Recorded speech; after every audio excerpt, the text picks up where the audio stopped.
இலங்கையில இப்ப அஸ்வசும திட்டத்தின் சலுகைகளை வழங்குவதில இருக்கிற ஒரு சிக்கல நிவர்த்தி செய்றதுக்காக ஒரு திட்டம் நடைமுறைப்படுத்தப்பட்டிருக்கு.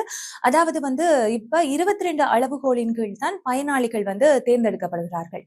ஆனா, இந்த அளவுகோலை செயல்படுத்துவ வழிமுறையில மாற்றம் தேவை என்று சொல்லி, அஸ்வசும பொறுப்பாளர்களை மட்டும் பதிவு செய்வதற்கு பதிலா நாடு முழுவதிலும் உள்ள மக்கள் அனைவரையும் தமது தகவல ஒரு கட்டமைப்பின் கட்டத்துக்குள்ள அதாவது எல்லாரையும் ஒரு கட்டத்தின் கீழே கொண்டு பதிவு செய்து இதற்கான நடவடிக்கைகள் எடுக்கப்பட உள்ளது என்று சொல்லினோம்.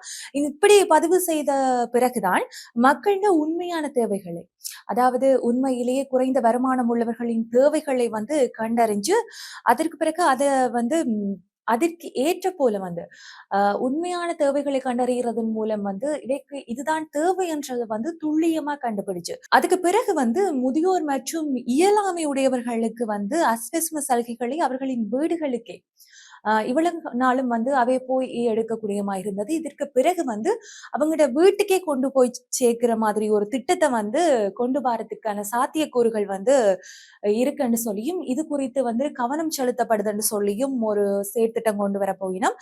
தேசிய அடையாள அட்டை இல்லாததால நலன்புரி திட்ட உதவிகளை பெற முடியாத தகுதி உள்ள நபர்கள் அதாவது வறுமை கோட்டின் கீழ் உள்ள நபர்களுக்கு அடையாள அட்டைகளை முடிந்தவரை உறுதி செய்து அவங்களோட அடையாளங்களை ஒரு அட்டையில முடிந்தவரை இவர்களால அரசாங்கத்தால முடிஞ்ச வரைக்கும் எங்களோட அடையாளங்களை அடையாளப்படுத்தி அதன் பிறகு அவர்களுக்கான உதவிகளை வழங்குவதன் மூலம் திட்டத்தின் நோக்கத்தை அடைய முடியும் என்று சொல்லியும் இந்த நலன்புரி திட்டங்கள் சபை தெரிவித்திருக்கின்றமை குறிப்பிடத்தக்க ஒரு விஷயமா தான் இருக்குது.